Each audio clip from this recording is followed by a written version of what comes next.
হাত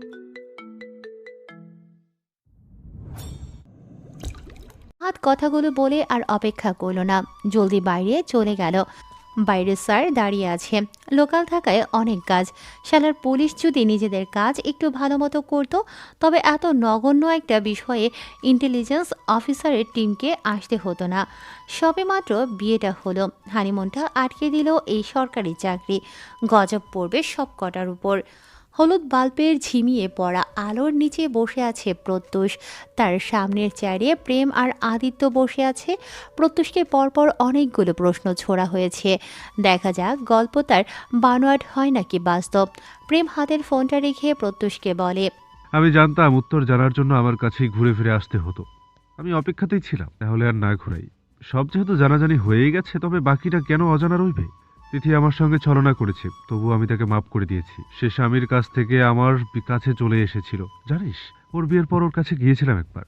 তারপর জানতে পেলাম তার বাবা মা নাকি তাকে জোর করে এই লোকের সঙ্গে বিয়ে দিয়েছে। ভয়ে সে আমাকে বলতে পারেনি। তিথিকে তখন বললাম আমার কাছে চলে আসতে। সে প্রথমে রাজি হলো না, তারপর একদিন আবদার করলো মানুষের মাংসের বিরিয়ানি খাওয়ার। সেই থেকে আমি খুন করতে থাকি। বলেই একগাল হাসল প্রত্যুষ। প্রেমের এসব শুনে রাগ হচ্ছে।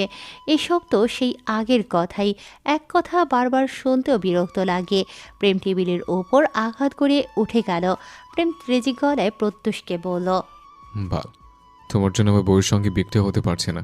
আমার হানিমুনকে তুমি একেবারে বালমুন বানিয়ে দিয়েছ। এত বিক্রিয়া করে হবে? বংশবিস্তার বোঝো না শালার ভাই। আদিত্য টেনে প্রেমকে বাইরে নিয়ে এলো। প্রেমের রাগ হচ্ছে, প্রচণ্ড রাগ হলো। তার আবার বউকে প্রচণ্ড আদর করতে ইচ্ছে করে।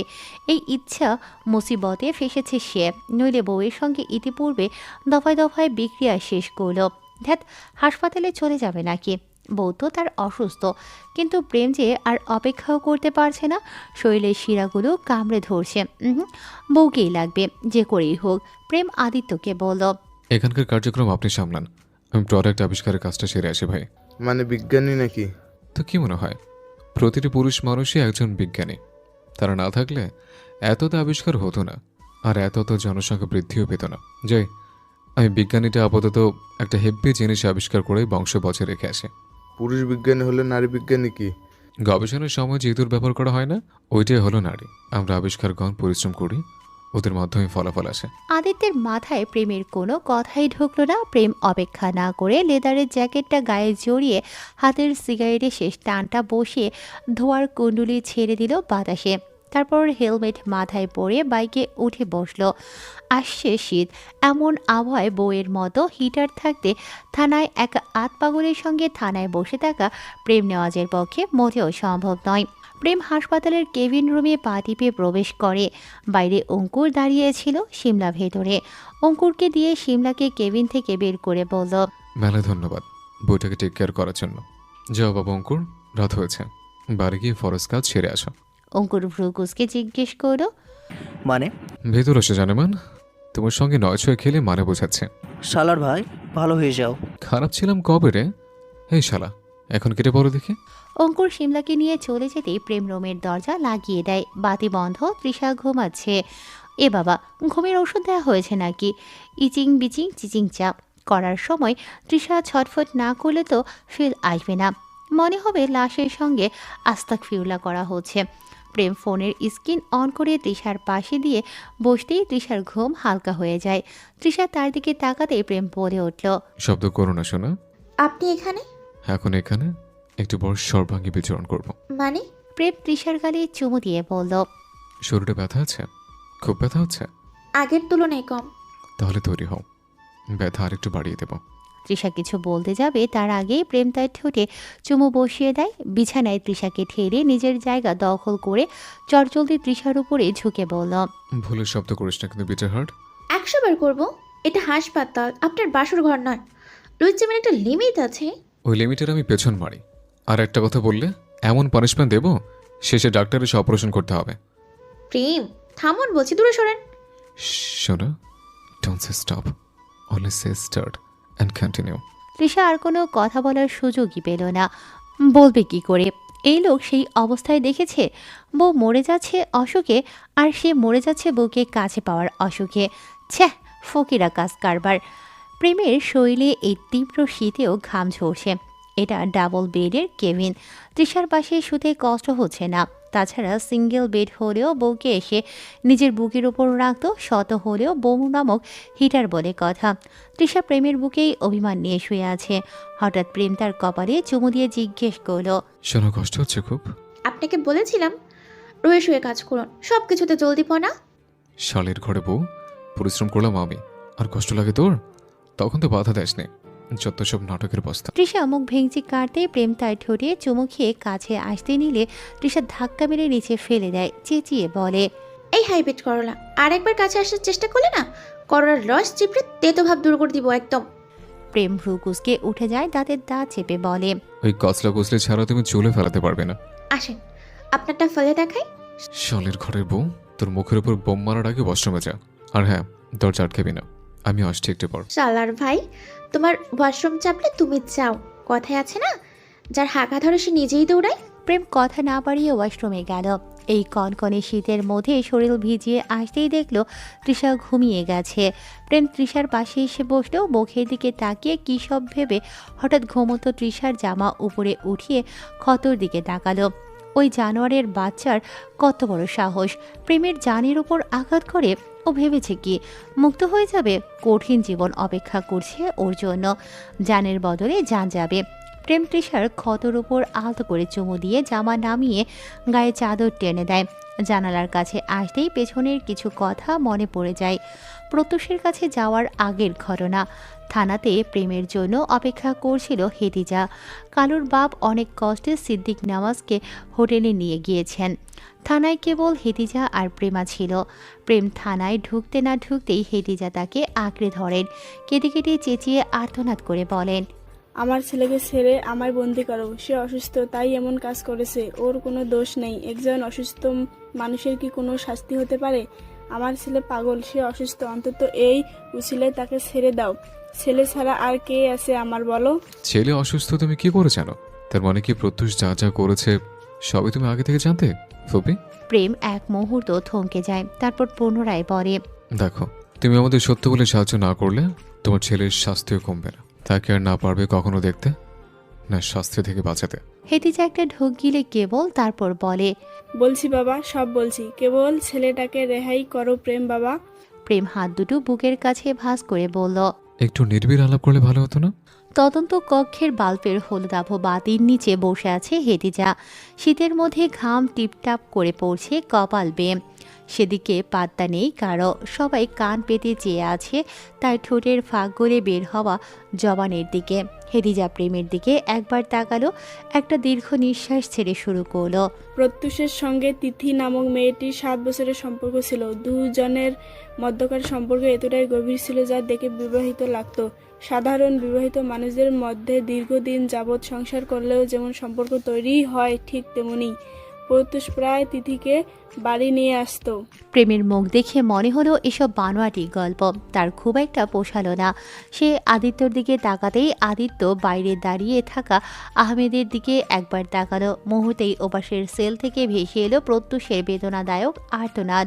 হেতিজা অস্থির হয়ে উঠে ছেলের কাছে যাওয়ার জন্য দাঁড়াতেই আহাত এসে বাধা দিল। আদিত্য হেসে বলল, আপনি সত্য বলবেন কি, নাকি আপনার ছেলেকে থেরাপি ডোজ বাড়িয়ে দেব? পাশ থেকে প্রেম তিতকুনি কেটে বলল, আরে ভাই, ডিম থেরাপি দিবেন নাকি? তাহলে কিন্তু আমি ডাইনোসরের ডিম কিনে নিয়ে আসবো। এই শুনুন, কাজটার দায়িত্বে আমাকে রাখা হোক, আমি আমার থেরাপি স্পেশালিস্ট। বলেই চোখ মেরে একগাল হাসল প্রেম। তবে হেতিজার চোখ মুখ জুড়ে আতঙ্কের পাহাড়।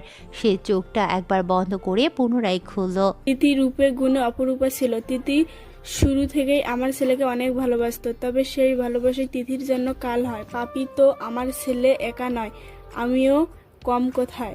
প্রত্যুষ যখন 10 বছরের ছিল তখন তার পাপন দেওয়ানের সঙ্গে এক সন্ধ্যায় বিরাট, বলেই হাসল হেতিজা। তারপর অনেক দিন চলে যায়। অ্যাক্সিডেন্ট বলের ঘটনা দামাচাপা দেওয়া হয়। খুন যে হয়েছে সেটা ভাবার কোনো বিষয় নেই। এমনভাবে মাংস কাটা হয় দেখতে অ্যাক্সিডেন্টে মনে হয়েছিল। পাপনের মৃত্যুর পর বাবা এসে আমাকে সহ আমার সন্তানকে ঢাকা নিয়ে আসে। তাহলে যে আপনার ছেলে বলল তিথি মরেনি, ওই রুমে তিথিও ছিল, সেই সব কি? আদিত্য আরও কিছু প্রশ্ন করার আগেই হাসপাতাল থেকে ডক্টরের কল আসে। আদিত্য কেবল জিজ্ঞেস করে। লাশটা কার? কি সেটা জানা যায়নি। হঠাৎ আহাদ দৌড়ে সেলের মধ্যে প্রবেশ করে। হেতিজা তখনও চুপ। তাকে করা প্রশ্নের এখনও কোনো জবাব তার কাছে নেই। আহাদকে বিচলিত হতে দেখে আদিত্য জিজ্ঞেস করে। হয়েছে? কোনো সমস্যা? স্যার, লাশের গলায় যে লকেটটা ছিল তা খুলতে সক্ষম হয়েছে। সেখানে ছবি আছে, আই থিঙ্ক ভিক্টরের ছবি। ওই দেখি।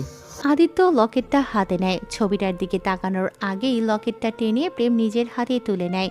ছবিটার দিকে তাকাতেই আওড়ায়। ও মাই গড, তিথি? প্রেম হাসপাতালের মর্গে যায়।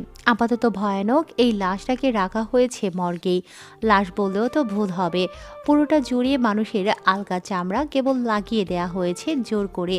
কি বিশ্রী বিদঘুটে গন্ধ যে বের হচ্ছে, দম ফেলা মুশকিল। প্রেম লাশের দিকে একবার তাকিয়ে হাতের লকেটের দিকে তাকালো। এত বছর ধরে এভাবে এই হাড়গোড় পড়েছিল। এসব দেখে কি মানুষ চেনা যায়? লাশের গায়ে যখন এই লকেটটি দেখেছিল তখন পরিচিত মনে হয়েছিল, তবে খেয়াল করতে পারছিল না এই লকেট সে দেখেছিল এর আগে। এত চিন্তাভাবনা করার পর শেষে এখন মনে পড়ছে তিথির জন্মদিনে প্রত্যুষ তাকে এটি গিফট করেছিল। কেনার সময় অনেকগুলো অপশন দেখিয়েছিল প্রেমকে। প্রেম নিজেই এই লকেটটা পছন্দ করে দিয়েছিল। হেতিজা খুনি, তারও শাস্তি হবে। তবে তার চেয়ে আগে মা ছেলের মানসিক চিকিৎসার দরকার। কারণ কোনো সুস্থ মানুষ তো ৩-৪ বছর যাবৎ একটা মৃতদেহের সঙ্গে থাকতে পারে না। মানসিক ভারসাম্য সমস্যা দেখা দেওয়ার ফলেই তো এই হাল। তৃষাকে তখন জিজ্ঞেস করা হয়েছিল রুমের ভেতর নাকি তিথি ছিল, তাকে দেখেছে কিনা। তখন সে কেন এমন প্যানিক অ্যাটাক করেছে এবার বুঝতে পারছে প্রেম। আসলে ওই রুমে তৃথি নামক কেউ ছিলই না। তৃথিকে প্রত্যুষ অনেক আগেই হত্যা করেছিল। ৩-৪ বছর যাবৎ সে এই লাশকে জীবিত ভেবে তার সঙ্গে শারীরিক সম্পর্কে গিয়েছে। যেই সকল মেয়েরা অন্য ছেলেদের বিয়ে করত তাদের একটা লিস্ট তৈরি করত প্রত্যুষ। আইনের চাকরিটা এই ক্ষেত্রে তার জন্য বেনিফিট হিসেবে কাজ করেছে। সে ওই ধরনের মেয়ে মানুষকে খুঁজে খুঁজে টার্গেট করে মারত, মেরে তাদের চুল সংগ্রহ করত। এক এক সময় এক এক পার্টের মাংস চামড়া কেটে কেটে সংগ্রহ করত। আবার শরীরের কোমল অংশ থেকে মাংস কেটে সেগুলো দিয়ে বিরিয়ানি রান্না করে খেত। কত ভয়ানক মানসিক সমস্যা! প্রত্যুষ যখন তিথিকে হত্যা করে তখন তার মানসিক অবস্থা ঠিক ছিল না। তবে হত্যা করার পর সেই মানসিক অবস্থা হঠাৎ করে এমন ভয়ানকভাবে অনুরূপ একা একাই নিয়েছিল, নাকি এর পেছনেও কারো হাত ছিল? এই গল্পের কিছুটা সমাধান হয়েছে, আরও অনেকটা রহস্য হয়ে মস্তিষ্কে জটলা পাকাচ্ছে। এবার সেই কেসের শেষ ব্যক্তির কাছেই যাওয়া যাক। রহস্য উন্মোচনে প্রেম যাকে সর্বশেষে রেখেছে, আশা করা যায় সে অনেক কিছুই জানে। কারণ ঘটনাগুলো এতদিন যাবৎ নেওয়াজ বাড়িতেই হয়েছে। আর নেওয়াজ বাড়ির একটা পাতা নড়ার শব্দ সেই মহান ব্যক্তি সবার আগে টের পান। অন্তত বাড়ির মধ্যে লুকিয়ে থাকা এত সব গল্প সে জানবে না। তার অজান্তে হয়েছে ভাবলেই হাসি পায়। হঠাৎ মর্গে কেউ একজন প্রবেশ করলো। প্রেম পেছনে না ফিরে সেই প্রবেশকারীর পায়ের শব্দ শুনে আন্দাজ করতে পারল কে তার পেছনে দাঁড়িয়ে আছে। প্রেম পকেটে হাত গুজে পেছনে না ফিরে প্রশ্ন করল। এবার তোমার পালা। সত্য বলবে নাকি মিথ্যে তা তোমার বিষয়। তবে জীবনগুলোকে অন্ধকার আর ঠেলে দিও না। পাপ কারা ঢাকে জানো? যারা সবচেয়ে বড় পাপী হয়, যাদের বিরাট কোনো পাপ লুকায়িত আছে। তোমার কোন পাপ লুকায়িত জানতে পারি? প্রেম এবার পেছন ফিরে তার দিকে তাকায়। সিদ্দিক নেওয়াজকে দাঁড়িয়ে থাকতে দেখে মুস্কি হাসে। সিদ্দিক নেওয়াজের মুখটা কেমন গম্ভীর আর শুকনো ঠেকছে। সে প্রেমকে বলল, চলো একটু বাইরে হাঁটাহাঁটি করি। প্রেম কথা না বলে এগিয়ে এলো। হয়তো সে বাইরে খোলা হাওয়ায় যেতে ইচ্ছুক। দুজনে অন্ধকার রাস্তায় পাশাপাশি হাঁটছে। মোকলেস আসতে চেয়েছিল সঙ্গে, তবে সিদ্দিক নেওয়াজ নিষেধ করে দিয়েছেন। সিদ্দিক নেওয়াজ অন্ধকার আকাশের দিকে চেয়ে বললেন, কিছু গল্প আমাদের না জানাই ভালো। তবে সেই গল্পের রহস্যের নিকট যখন কেউ পৌঁছে যায় তখন তার রহস্য উদ্ধার না করে ফেরার উপায় থাকে না। আমি মিথ্যের চাদর দিয়ে সেই রহস্য ঢেকে রেখেছিলাম। তুমি তার সত্যিটা দিয়ে তুলে ফেলেছ। এখন পুরোটা না জানা অবধি তুমি নিজেও কভু শান্ত হবে না, শান্তি পাবে না। তাহলে শোনো, তোমার ফুফু হেতিজা ছোট থেকে পাগলাটে ছিল। প্রথমে আমি আর তোমার দাদি রোকসানা ভেবেছিলাম ছেলে মানুষই হয়তো, বাচ্চা মানুষ, সব আস্তে ধীরে ঠিক হবে। তারপর সমস্যা বাড়তে থাকলো। তোমার বাবা পোড়াক নেওয়াজ শান্ত স্বভাবের হলেও হেতিজা বিব্রত মস্তিষ্কের হতে শুরু করলো। হেতিজার বয়স তখন 5। স্কুলে ভর্তি করা হয় তাকে। প্রথম দিনই পেন্সিল ঢুকিয়ে সহপাঠীর চোখ অন্ধ যখন করে দিয়েছিল, তখনও যদি কোনো ব্যবস্থা নিতে পারতাম। যার ছেলের চোখ নষ্ট হয়েছে, বেচারা গরিব ছিল বলে কোনো একটাভাবে ঝামেলা এড়াতে পেরেছিলাম। হেতিজা ছোট থেকেই দেখতাম একা একা কথা বলতো। কার সঙ্গে কথা বলছো জিজ্ঞেস করতেই কত মানুষের নাম বলতো। এভাবে হেতিজা বড় হয়, তার পাপ বাড়তে থাকে।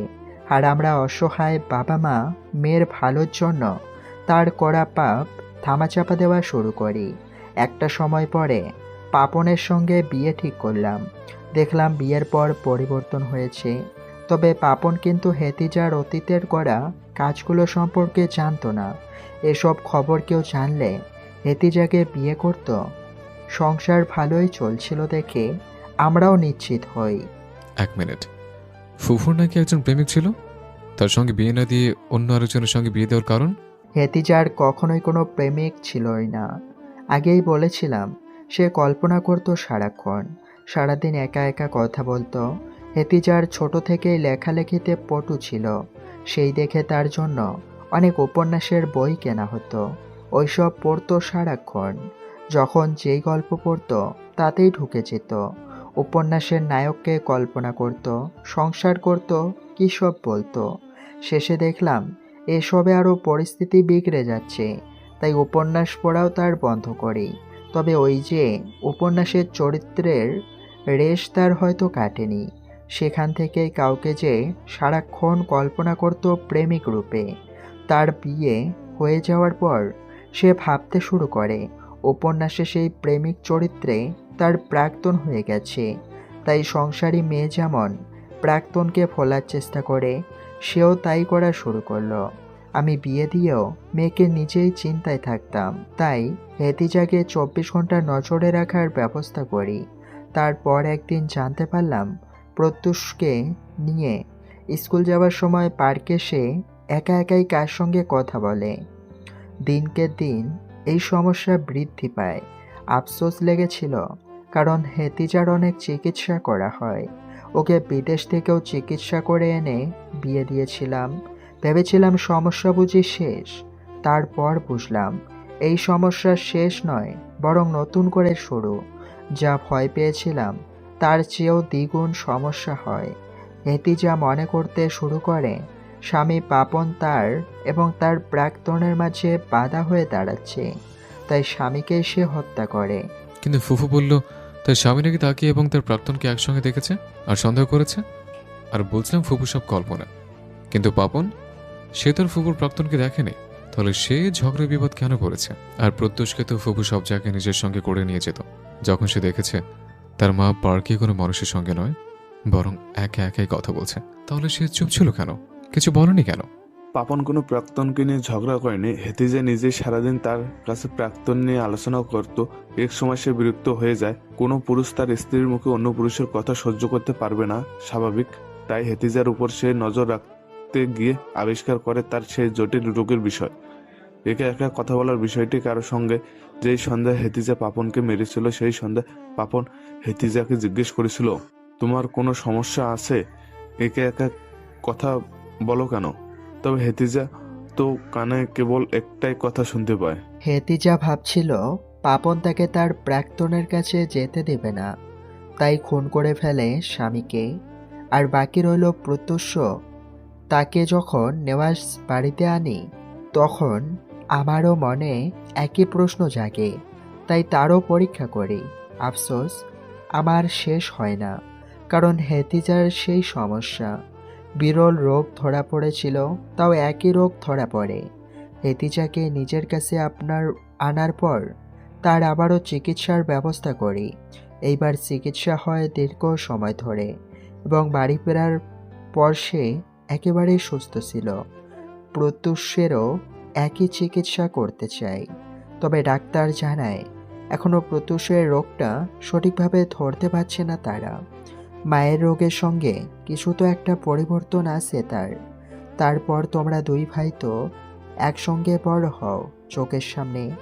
প্রত্যুষের মধ্যেও কোনো কিছু দেখতে পাইনি। ধীরে ধীরে সে বড় হয়। তুমি হলে প্রত্যুষ প্রেম করাও শুরু করে দিল। মাঝে তোমার বাবার মৃত্যুর তুমি এক রোখা হয়ে যাও। তোমাদের মাঝে ঝামেলা হওয়ার পর দুই ভাই আলাদা হয়ে যাও। সেই রাতের কথা, রুকসানা এর আগের দিন রাতে মারা গিয়েছিল। আমরা মানসিক অবস্থা তখন ভালো ছিল না। রুকসানা অনেকদিন ধরেই অসুস্থ ছিল। তার সেবা যত্নের দায়িত্ব এতিজার তদারকিতে ছিল। হঠাৎ ভয়ানকভাবে তার খুন হয়। হ্যাঁ, খুনই হয়। খুন? দাদুর খুন হয়েছে মানে? সে না সিঁড়ি থেকে পড়ে মারা যান? আমি তো তখন বাড়িতেই ছিলাম। নিজের হাতে দাদুকে মাটি দিয়েছে। তবে বিষয়টি আমি মোখলেস আর খনি ছাড়া কেউ জানতো না। তুমি ট্যুরে ছিলে। বাড়ি আসতে আসতে লাশের শেষ গোসল শেষ হয়ে যায়। তাই সাদা কাফনের নিচে লাশের সঙ্গে হওয়া বহু জিনিস তোমার অজানাই থেকে যায়। তোমার দাদুর মৃত্যুর পর আমি সবচেয়ে বড় শকড হই। আজও ভাবলে কেমন শিরশির করে ওঠে গা। আমার রোকসানাকে খুন করেছে। আমি যতক্ষণে বাসায় পৌঁছাই ততক্ষণে সে মৃত ছিল। বৃদ্ধ অসুস্থ শরীর থেকে মাংস কেটে নেওয়া হয়েছিল। সিদ্দিকের চোখে জল, কথা বলতে পারছে না ঠিক মতো করে। শরীর কেমন কাঁপছে। প্রেম তার দিকে তাকাতেই সে পুনরায় বলতে শুরু করলো। প্রত্যুষের ভয়ানক সত্তা সেদিন চোখে ধরা পড়ল। জানতে পারলাম সে কত ভয়ানক। আসলে তার মা হেতিজাকে সবসময় রোকসানার সেবা যত্নের বিষয়ে খেয়াল রাখতে হতো। নিজের মায়ের এমন ব্যস্ততা সে মানতে না পেরে নানিকেই মেরে ফেলে। তাও আবার যেমন তেমন মৃত্যু নয়। প্রেম একটার পর একটা ধাক্কা খাচ্ছে। প্রশ্ন করলেই এত এত বিষয় বের হয়ে আসছে যে এখন প্রশ্ন করতেও কেমন যেন ভয় লাগছে। কিন্তু তুমি কি করে জানলে ওইসব প্রত্যুষের কাজ? সে যখন মাংস কাটছিল তখন গিয়ে পৌঁছাই আমি। হয়তো সেদিন চুপ করে না গেলে আমার সবচেয়ে বড় সম্পদ তোমাকেও প্রত্যুষ শেষ করে ফেলতো। আজকে এত সব বলার মতো অবস্থায় আমি থাকতে পারতাম না। প্রত্যুষের হুমকির কারণে আমি রোকসানার খুনকে আড়াল করি। প্রত্যুষের আলাদা একটা গুণ আছে। সে মানুষের স্বভাব বৈশিষ্ট্য নকল করতে পারে। তার চেয়ে বড় কথা, সে বাইরে থেকে নিজেকে একভাবে আর ভেতরে অন্যভাবে ফুটিয়ে তুলতে পারে। তারপর থেকে শুরু তার একের পর এক পাপ। তিথিকে যেদিন হত্যা করেছিল সেদিন হেতিজাও তার সঙ্গে ছিল, তাকে সাহায্য করেছে। ভেবেছিলাম হেতিজা তো সুস্থ হয়েছে, কিন্তু কোনো লাভ হলো না। এই বাসাতেই সবার অগোচরে প্রথমে তিথিকে নির্যাতন করা হয়। এমন না যে প্রত্যক্ষ কেবল তাদের মেরেছে যারা একজনকে ভালোবাসে অন্যজনকে বিয়ে করছে, বরং কারণ ছাড়াই একটা সময় ধরে সে মানুষ মারত কেবলমাত্র মানুষের মাংসের বিরিয়ানির লোভে। সেই মানুষ কম নরখাদক বেশি ছিল। সৃষ্টিকর্তার এত সুন্দর রূপের পেছনে কি ভয়ানক গল্প চরিত্র লুকিয়ে তা প্রত্যুষকে না দেখলে জানতেই পারতাম না। তিথিকে মারার পর তাকে সে কল্পনা করেছে প্রত্যুষ যখন যেই জায়গায় যেত তিথির শরীরের কোনো অংশ সাথে রাখত। মৃত শাড়িকে সে কখনো সাজাতো, কখনো জোড়া লাগানোর চেষ্টা করত, আবার কখনো মৃতদেহের সঙ্গে শারীরিক সম্পর্কে যেত। এসব নিজের চোখে দেখা। কখনো তো দেখলাম রুমে কেউ নেই, তবে সে একা একা কথা বলছে তিথির সঙ্গে। তিথি তাকে ধোঁকা দিয়েছে। এটা কেবল প্রত্যুষের কল্পনা ছিল। বাস্তবে তো তিথির বিয়েই হয়নি। কে? হ্যাঁ, হেতিজার উপরে মোখলেস নজর রাখত। সেখান থেকেই সব জানা। আসলে প্রত্যুষ তিথির প্রেমে পড়ার সময় কিন্তু স্বাভাবিকই ছিল। ছেলের এই পরিবর্তন হেতিজা মেনে নিতে পারছিল না। মানে হচ্ছে হেতিজা ছোট থেকেই চেয়েছিল প্রত্যুষ তার মতো হোক। প্রেমাকে নিয়ে তার কোনো আগ্রহ ছিল না। প্রেমা আজও হয়তো এত ভয়ানক সব গল্প জানে না, কিংবা জানে আরও অনেক কিছুই জানে না যা আমাদের অজানা। হেতিজাকে আমি কেবল পাপনকে খুন করার দায় থেকে বাঁচানোর জন্য ঢাকায় আনি না। তাহলে সে মানুষ খুন করা শুরু করে। ছেলেকে মাংসের বিরিয়ানি খাওয়ার অভ্যাস করে তোলে। খুন করা এসব পাগলের মতো আচরণ অনেকটাই বলতে পারো মায়ের থেকে শেখা প্রত্যুষের। এখানে আসার প্রথম দিকেও আমাদের বাড়ির অনেক কাজের মানুষ মারা যেত। তখন বুঝতে পারিনি এসব কার কাজ। পরে বুঝতে পারি আস্তে আস্তে প্রত্যুষও বড় হয়, নিজেই এসবে গভীরভাবে লিপ্ত হয়। কিন্তু তিথি তার জীবনে আসার পর আস্তে আস্তে ভালোবাসার টানে পরিবর্তন আসতে শুরু করলে হেতিজা তা মেনে নিতে পারে না। তিথির নামে ভুল বুঝিয়ে তাকে নিচ থেকে ধরে বেঁধে সেই জবাই দেয়। সেদিন হেতিজার মাংসের বিরিয়ানি রান্না হয়। সেদিন হেতিজা নিজ হাতে মশলা বেটে দেয়। এসব কি করে ভুলবো? আমি সব জেনেও বোবার মতো পড়ে থাকতাম। তাহলে প্রত্যুষের সঙ্গে আমার ঝামেলা হওয়ার পরও সে আমায় কেন খুন করেনি? কারণ সে তোমার টোপ হিসেবে ব্যবহার করছিল। তোমার পছন্দের গান, পছন্দের কাজকর্ম, স্বভাব, বৈশিষ্ট্য সব ধারণ করেছিল সে, যাতে কখনো বিপদে পড়লে তুমি ফেঁসে যেতে পারো। তোমার তৃষাকে একবার চেয়েছিল চট্টগ্রাম পাঠিয়ে দিতে, কারণ সেদিন দেখলাম প্রত্যুষের নজর গেছে তৃষার উপর। সেদিন থেকে ভয় কাজ করা শুরু করে আমার মধ্যে। আর তৃষার সঙ্গে ঘটনা যে তোমার সঙ্গে জড়িয়ে যাবে সেই ভয়ে ছিলাম। প্রত্যুষ কখনোই তৃষাকে ভালোবাসেনি, কেবল মারাই ছিল তার উদ্দেশ্য। আর হেতিজা তৃষাকে ছেলের বউ বানাতে চেয়েছিল, মূলত তৃষাকে প্রত্যুষের হালাল শিকার বানানোর জন্য। তাই আমি চেয়েছিলাম তুমি আর তৃষা যাতে দূরেই থাকো। কিন্তু ওই নরপিচাস তো পিছু ছাড়ার তো নয়, সে ক্ষতি করার জন্য সেখানে চলেই গেছে। আমি দাদা হিসেবে ব্যর্থ প্রেম। সিদ্দিকের চোখ থেকে অশ্রু গড়িয়ে প্রেমের মাথাটা কেমন যেন শিরশির করছে। অচল লাগছে নিজেকে। এত কিছু তার চোখের সামনেই হলো, অথচ সে কিছু জানে না। জানবে কেমন করে? জানার কোনো চেষ্টা করেছে? দিন রাত 24 ঘন্টা বাইরে আড্ডা দিয়েছে, বাড়ির মানুষের খোঁজ নেয়নি। তিথির বাবা মা হয়তো আজও মেয়ের অপেক্ষায় বসে আছে। প্রেম তার সকল প্রশ্নের উত্তর পেয়ে গেছে, তাও শেষবার প্রত্যুষের কাছে যাবে, তার জবানবন্দিও শুনবে। দেখা যাক আর কত কাহিনী বানাতে পারে। তারপর যাবে হাসপাতালে তৃষার কাছে। প্রত্যুষ আর হেতিজার জন্য কালকের ভোর হবে অন্ধকার ছেয়ে, আর নতুন সূর্য উঠবে প্রেম তৃষার জন্য, নেওয়াজ বাড়ির জন্য। আচ্ছা, ওদের শাস্তি কি হবে? ফাঁসি? চাইলে তো ওদের বাঁচানো যায়, কিন্তু বাঁচানো কি উচিত হবে? প্রেম তার দাদার দিকে তাকায়। এই লোকটা কত ভুল বুঝেছে সারাটা জীবন, অথচ সেও কেবল তাকে আগলে রাখার জন্য কত কষ্ট বুকে চেপে রাখল। তবে পাপের গল্প কিন্তু পাপীরাই আড়াল রাখে। প্রেম স্মিত হেসে হঠাৎ দাদুর চোখের দিকে তাকিয়ে ভ্রুকুচকে জিজ্ঞেস করে, এবার তোমার নিজ সত্যের কথা বলো। তুমি সিদ্দিক নেওয়াজ যাতে সহজে দমে যাওয়ার মানুষকে কোন সত্য তোমার গল্পের রহস্য হয়ে মাটি চাপা আছে? সিদ্দিক নেওয়াজ একটা ঢোক গিললেন। কপাল বেয়ে ঘামের বিন্দু বিন্দু ফোঁটা পড়ছে। সে থতমত খেতেই প্রেম বলল, মজা করছে, আর কোনো রহস্য নয়।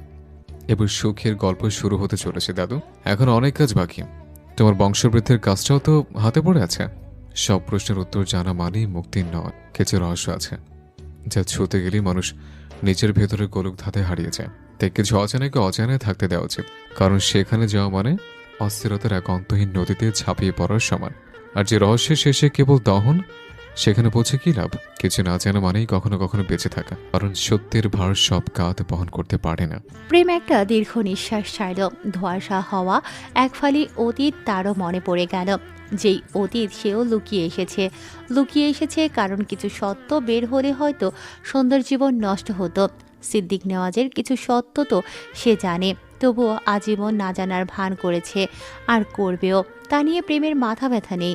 সে আপাতত সুস্থ একটা জীবন চায়, এর বেশি কিছুই নয়। সিদ্দিক নেওয়াজ ভেতর ভেতর একটা নিঃশ্বাস ছাড়েন। মনে পড়ে যায় অতীতের এক ঝলক। রাফা কি সত্যি আত্মহত্যা করেছিল? তার ছেলে পরাগ নেওয়াজ কোথায়? প্রেমের মা হিমিকা কি সত্যি তার স্বামীর হাতেই খুন হয়েছিল? আর তার স্বামী মরল কী করে? ওই অ্যাক্সিডেন্ট কী করে হলো তার? কত কত প্রশ্নের উত্তর খুঁজে পাওয়া বাকি এখনও, তাই না? তাহলে উত্তর খোঁজা যাক। প্রেমের মায়ের খুনটা মূলত হয়েছে প্রত্যুষের হাতেই। তার মৃত্যুর সময় তার স্বামী সবটা দেখে ফেলে। বিষয়টি প্রত্যুষের বুঝতেও সময় লাগলো না। লোকটা যখন সেই দিন রাতেই থানার উদ্দেশ্যে যেতে নেয় তখন প্রত্যুষই তার গাড়ি অ্যাক্সিডেন্ট করায়। এমনভাবে লোকটা আহত হলো যে কথাবার্তা বন্ধ হয়ে বিছানায় পড়ল। মাসখানেক হয়তো বড়জোর বাঁচবে, তাই অযথা একটা রক্ত নিজের হাতে লাগানোর কোনো ইচ্ছে হলো না প্রত্যুষের। আর পরাগ কোথায়? সিদ্দিক নেওয়াজ আরেকটা আহত শ্বাস ছাড়লেন। ছেলের পাপের কোনো ক্ষমা ছিল না, এত নোংরা পাপ মেনে নেওয়া যায় না। তাছাড়া ওই ছেলে বিপথে চলেই গিয়েছিল, তাকে ফিরিয়ে আনাও সম্ভব নয়। মেয়ের পাপকে ধামাচাপা দিয়ে আশকারা দেওয়ার ফলে ঘটনা এই পর্যন্ত চলে এসেছে। ছেলের বেলায় আর নয়। সেদিন পরাগ যখন নেশা করে বাড়ি ফিরে তখন নিজ হাতে ছেলেকে বিষাক্ত ইঞ্জেকশন দিয়ে মোকলেসের মাধ্যমে খুন করান তিনি। আর মাটি চাপার কথা দেন প্রেমের সেই প্রেমরোজ ফুলের বাগানে।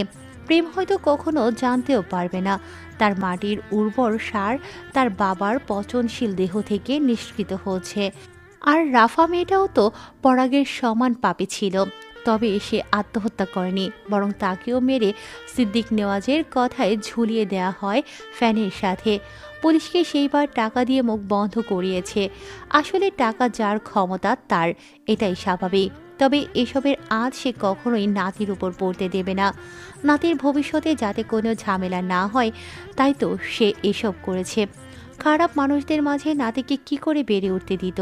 সিদ্দিক একবার আর চোখে প্রেমের দিকে চাইল, বলল, মৃত্যুর আগ পর্যন্ত দাদু ভাই তোমার মুখের জন্য লড়ব। প্রয়োজনে তোমার জন্য আরও 1000টা পাপ করতে রাজি। তবুও তোমার চোখে আমার জন্য ঘৃণা আমি সইতে পারবো না।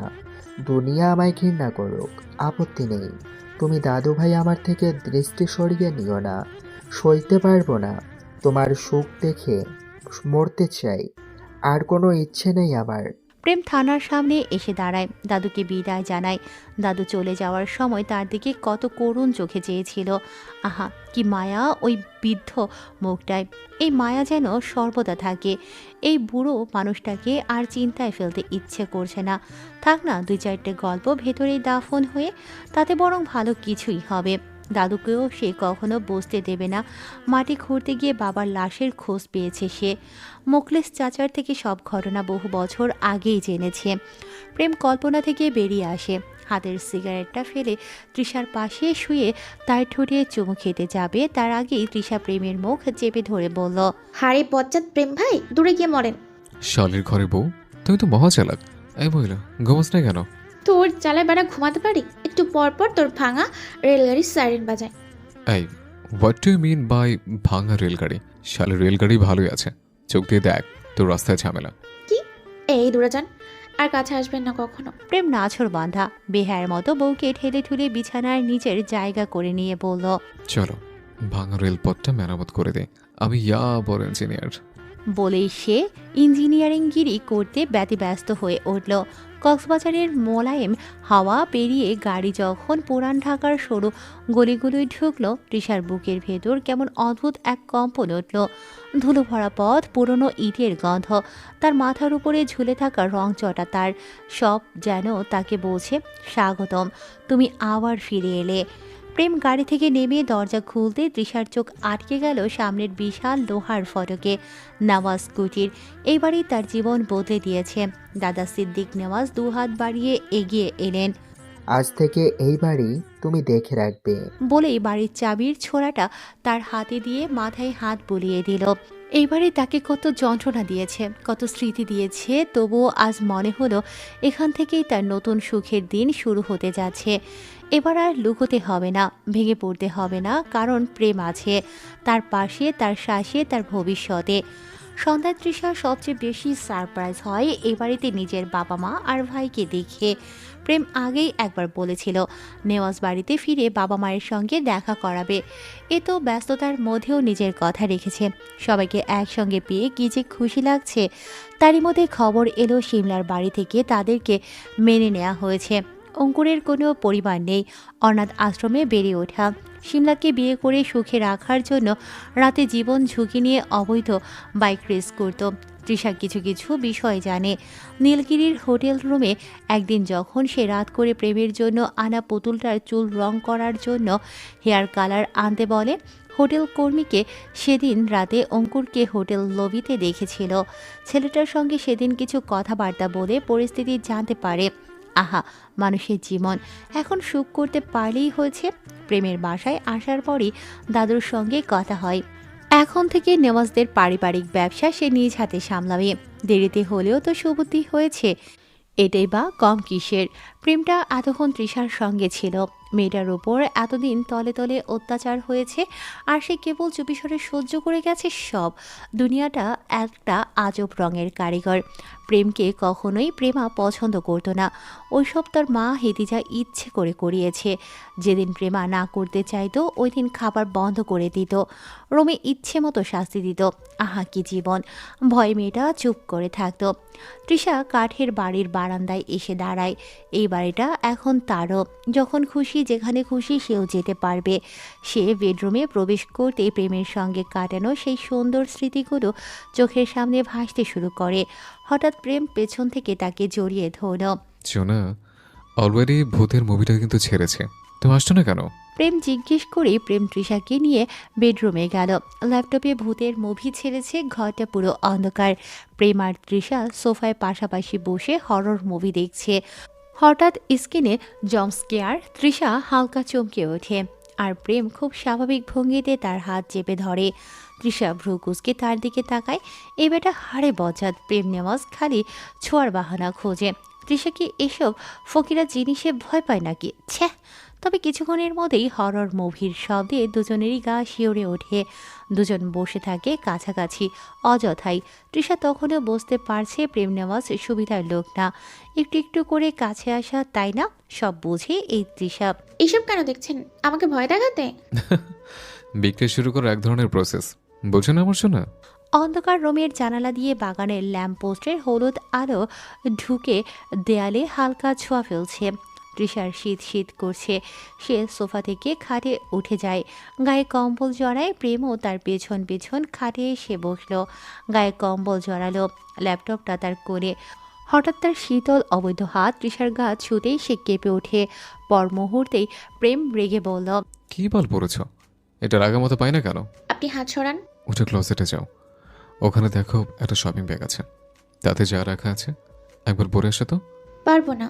আমি উঠে নিয়ে আসলে কিন্তু নিচে পড়িয়ে দেবো। আরে বাবা, যাচ্ছি। শালের ঘরের বউ, কদিন পর তোর আন্ডা বাচ্চার বাবা হবো, আর তুই কিনা আমায় বাবা ডাকিস? নসুবিল্লা, আল্লাহ সইবে না। আরে যাও আগে।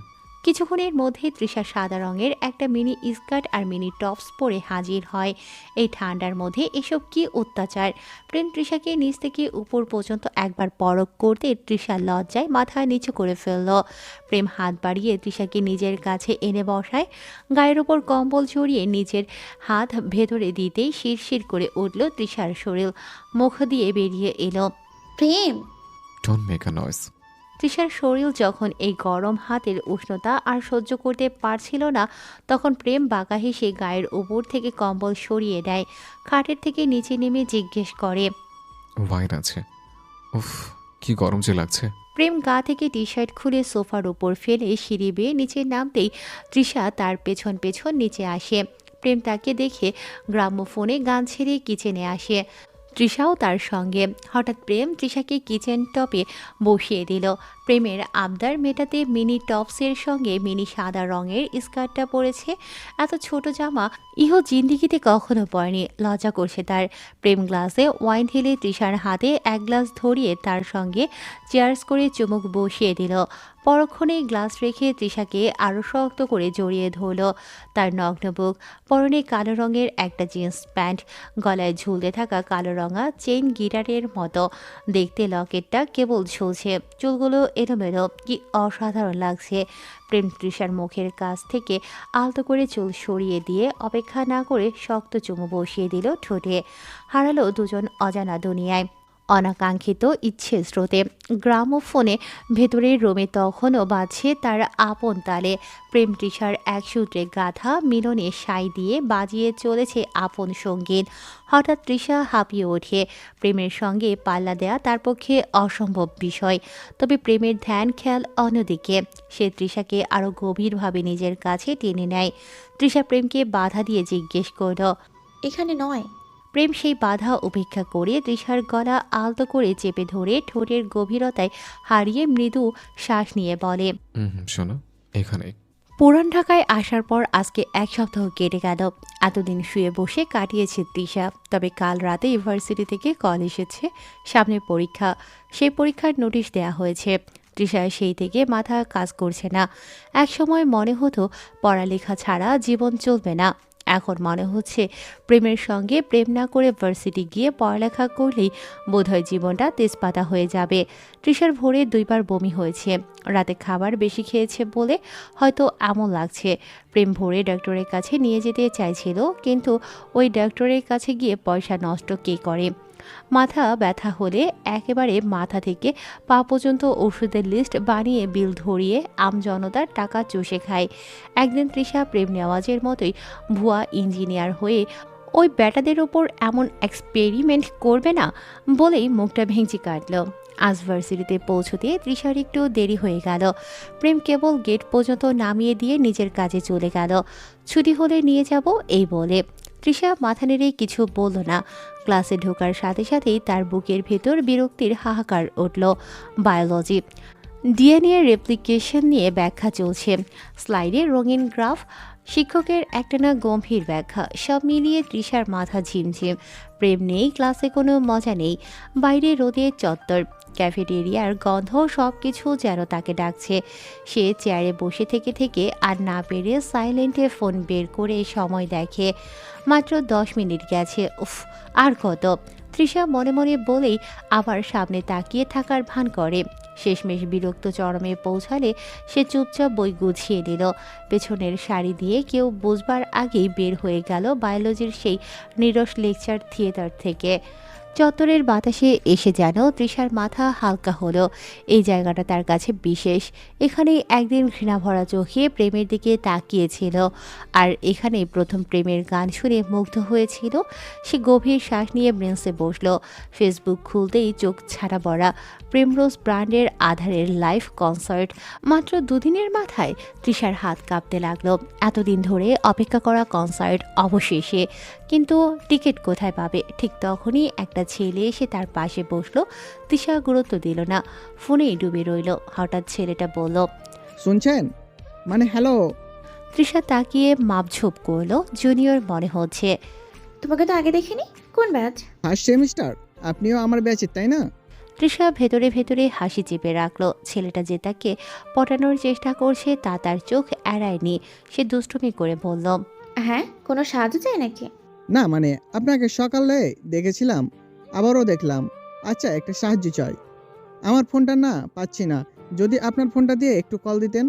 তৃষা বুঝতে পারলো এই ছেলের যে নম্বর চাই। আজকালকের ছেলেগুলোও না সরাসরি কিছু বলতে পারে না। তৃষা একটু ঢং করে জিজ্ঞেস করলো, হ্যাঁ, সাহায্য করতে সমস্যা নেই। সে ছেলের নাম্বারটা ফোনে ডায়াল করলো, তবে কল করলো না, কেবল বলল, প্রেমিকা নেই? না, তবে কেউ একজন চাইলেই হতে পারে। সে আরেকটু এগিয়ে বসতেই তৃষা চেপে দূরে সরে বসে। প্রেম নেওয়াজের চোখ তো নয় যেন বাজ পাখি, কোথা থেকে দেখে ফেলে। ওই কলটা দেন, ফোনটা তো খুঁজে পাচ্ছি না। তৃষা ফোনে হাত দেওয়ার আগেই পেছন থেকে প্রেম এসে তার কাঁধে হাত রেখে পিঠে চাপড় মেরে বলল, ও মা, ভাইয়া, আপুরা, আপনারা কি কাপল নাকি? সিনেও লাগছে। সালাম ভাই, সালাম আপুজান, চায় না দেব? ছেলেটি গর্ভে ফুলে উঠে। প্রেমের পাশেই অঙ্কুর দাঁড়িয়ে, সেও মজা নিচ্ছে। তৃষার ভয়ে বুক ধুকপুক বাড়ছে। নিজের জন্য নয়, বরং এই ছেলের জন্য। প্রেম ভান করে ছেলেটিকে ধাক্কা দিতেই সে গুতা খেয়ে উঠে দাঁড়ায় এক মুহূর্তেই। পরক্ষণেই প্রেম হেসে বলল, আরে ভাই দেখেন, আপনার পাছার নিচে কি এটা? আমি প্রাণ বাঁচালাম। কি? কার প্রাণ বাঁচালে? আপনার পাছার নিচে বেঞ্চ। আমি আপনার কাঠের মতো শক্ত পাছাটা বেঞ্চের থেকে সরিয়ে বেঞ্চের প্রাণ বাঁচালাম। বলেই সে অঙ্কুরের দিকে তাকাতেই অঙ্কুর ছেলেটির কাঁধ শক্ত করে চেপে তাকে নিজের সঙ্গে দিয়ে যায়। যেতে যেতে বলে, চলো ভাই, তোমাকে আজকে পাছার গল্প কাহিনী শোনাবো, একটু চিপাই তো আসো। ছেলেটিকে অঙ্কুর নিয়ে যেতেই তৃষা একবার প্রেমের দিকে তাকালো। জিন্সের পকেটে হাত গুজে আছে সে, চোখ দুটো অদ্ভুত ঠান্ডা আর ঈর্ষার হালকা জ্বলে ওঠা। তৃষা ঠোঁট কামড়ে হাসি থামালো। প্রেমের মুখ দেখে মনে হচ্ছে আরও 1 সেকেন্ড কথা বলে ওই ছেলেটা বাঁচত না। যদিও জানা আছে চিপাই নিয়ে থেরাপি একটা দেবেই, যাতে পরবর্তীতে সিনিয়র না চিনেই টাঙ্কি মারতে চলে না আসে। আর প্রেম নেওয়াজের বউয়ের দিকে নজর দেওয়ার কথা তো মাথায় ভুলেও না আসে। এভাবে তাকিয়ে আছেন কেন? ভয় পাই নাকি? বলেই নাক কুচকালো তৃষা।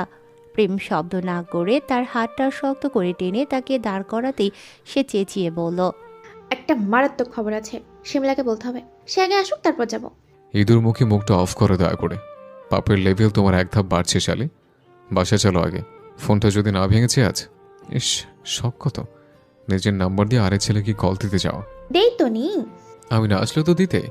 তৃষা কি বলবে না বলবে ভাবতেই হঠাৎ প্রেমকে বলে উঠল, love you. But I want to fuck you my fucking witch. বলেই প্রেম তৃষাকে টেনে বাইকের কাছে নিয়ে গিয়ে হেলমেটটা পরিয়ে দিয়ে চোখের ইশারায় বাইকে বসতে বলল। সেই শীতল চাহনিতে তৃষার বুক কেঁপে উঠল। মাইরি, আজ বোধহয় ডাইরেক্ট দয়ালের দর্শন করিয়ে ছাড়বে এই লোক। তখন সন্ধ্যা রাত। তৃষা প্রেমের সেই বদ্ধ রোমটায় আজকে আবারও পাসওয়ার্ড দিয়ে তা খোলার চেষ্টা করেছে, তবে পারেনি। এখন যেন এই রোমের পেছনে লুকিয়ে থাকা গল্পটা জানতে তৃষা আরও বেশি আগ্রহী হয়ে উঠেছে। আজকে ভার্সিটি থেকে বাসায় আসার পর গোসল করে বাইরে আসতেই একটা শব্দ কানে আসে তৃষার। 1 পা 2 পা দরজা খুলে বাইরে আসতেই কোণের শেষ রুমটার দিকে চোখ যায়। প্রেম দরজা লক করে ভেতর থেকে বের হয়েছিল, তবে প্রেম তৃষাকে দেখার আগেই সে রুমের ভেতর চলে যায়। প্রেম বুঝতে পারেনি, বুঝতে পারলে তো অবশ্যই ভেতরে এসে জিজ্ঞেস করতো। দুপুরে না খেয়ে লোকটা বের হয়, এখনও ফেরার নাম নেই। তৃষার ইচ্ছে করছে না বাসার সামনে কৃত্রিম বনটা পার করে নেওয়া স্কুটিরে যেতে। সে বই হাতে নিয়ে বারান্দায় বসলো, হাতে একটা ইংরেজি বই। বইয়ের 18 নম্বর চ্যাপ্টারে গিয়ে থমকে যায় সে। কেমন যেন শিহরণ কাজ করে তার। হঠাৎ বইয়ের থেকে লুফির চিৎকারের শব্দ শুনতে পায়। ঘেউ ঘেউ করছে সে। তৃষা বইটা রেখে উঠে দাঁড়ানোর আগেই বিদ্যুৎ চলে যায় তার। একটা ভয়ে গা ঝাঁকুনি দিয়ে ওঠে তার। ফোনটা কোথায় পাচ্ছে না। অন্ধকার হাতে কোনো মতে খাটের কাছে যেতেই শুনতে পায় হাঁটার শব্দ। সিঁড়ি বেয়ে কেউ উপরে আসে, শব্দ বাড়ে, সঙ্গে তার ভেতরের আতঙ্ক। আচ্ছা, সে কি হাতের বইয়ের গল্পের ভেতরে প্রবেশ করেছে, নাকি সবটা কেবল স্বপ্ন? ভাবতে না ভাবতেই সেই শব্দ হঠাৎ বন্ধ হয়ে যায়। তবে এটাও তো ভয়ের আরেকটা কারণ। তৃষার দরজায় তখনও পাসওয়ার্ড মারা। যেই হোক না কেন ভেতরে আসতে পারবে না। তবে সবটা তৃষার ভুল ধারণা। দরজা খুলে গেল। তৃষা ভয়ে খাটের কোণে গিয়ে চুপসে বসে থাকে। এমনিতেও প্রত্যুষের সেই সব বিভীষিকাময় অত্যাচারের কথা এখনও ভুলতে পারেনি সে, কখনো পারবেও না। ওসব তাকে তাড়া করে বেড়াবে। লোকটা লম্বা চওড়া, ছায়া দেখা যাচ্ছে কেবল অন্ধকারে। লোকটি পকেট থেকে একটা সিগারেট বের করলো, তা অন্ধকার ধরাতেই এক ঝলক তাকে দেখা গেল। তবে সবটা এত জলদি হলো তৃষা দেখার সুযোগ পেল না। লোকটা সিগারেটের ধোঁয়া ছেড়ে 1 পা 2 পা করে এগিয়ে এসে তৃষার সামনে বসতেই সে বলে কেঁপে উঠল, your fear gives me pleasure. লোকটি দেশলাই জ্বালিয়ে তৃষার সামনে ধরতেই এবার তার গাঢ় বাদামি রঙের ফক্স আইগুলো তৃষার চোখে ধরা দেয়। তৃষা মুহূর্তেই আওড়ায়। প্রেম, আপনি কেন? অন্য কাউকে আশা করছিল নাকি শোনা? ভূতের মতো ভয় দেখাচ্ছেন কেন? কারণ আমি তোমাকে ভয় দেখাতে ভালোবাসি। আমার ভালোবাসা খুব শক্ত আর হিংস্র, বুঝলে তো? প্রেম আর নীতিতে প্রেম দিতে ভালোবাসে। সবার থেকে আলাদা সে, আলাদাভাবে রোমান্স করতে সে পারদর্শী। তৃষা উঠে দাঁড়িয়ে পড়ল। কি ভয়টাই না পেয়েছিল। এই মা, প্যান্ট ভিজে যায়নি তো? আর একটু হলে অবশ্যই যেত শালার জীবন। প্রেমও উঠে দাঁড়ায়। তৃষার গালে আলতো করে হাত দিতেই শীতল স্পর্শে কেঁপে ওঠে তার বুক, তার সর্বাঙ্গ। কি করছেন? করলাম কোথায়, তবে করব। ইস, এখন মুড নেই। আচ্ছা, এত বড়লোক হয়ে লাভ কি যদি বাসায় কারেন্ট না থাকে? আপনার বাসায় জেনারেটর বা আইপিএস নেই? আমার বাসায় আমি আছি, তাতে পোষাবে না? আবার জেনারেটর আর আইপিএসকে দিয়ে কি করবে? চরিত্র ঢিলা হয়ে গেল নাকি? আরে যন্ত্রের কথা বলেছি, আইপিএস আর জেনারেটর মেশিন। মেশিনের সুইচ বন্ধ করে দিয়েছে। প্রেম, প্রেম সুগন্ধি মোমবাতিটা জ্বালালো পরপর কয়েকটা, তাতেই রোমে একটা মিষ্টি ফুলের গন্ধ ছড়িয়ে পড়ল। প্রেম তৃষার দিকে তাকিয়ে বলল, আজকে আমি তোমার দিকে তাকাবো আর তুমি আয়নার দিকে। মানে? প্রেম কথা না বাড়িয়ে মোমের আলতো আলোতে রোমের সুগন্ধি আয়নার উপর থেকে পর্দাটা সরিয়ে দিয়ে তৃষাকে তার সামনে দাঁড় করালো। তৃষা তখনও বুঝতে পারছে না এই উন্মাদ প্রেম নেওয়াজ কি চাইছে। হঠাৎ আলতো করে প্রেম তৃষার চুলগুলো সরিয়ে ঘাড়ের কাছে এই বাটারফ্লাইটা ছুঁয়ে দেখল, তারপর তাতে আলতো চুমু বসিয়ে দিল। মুহূর্তেই তা মৃদু কাঁপনে বদলে গেল। তৃষার ছটফটানি উত্তপ্ত নিঃশ্বাস প্রেমের ঠোঁটের কোণে বাঁকা হাসি ফুটিয়ে তুলল। সে তৃষাকে আরো গভীর স্পর্শে ডুবিয়ে দিল।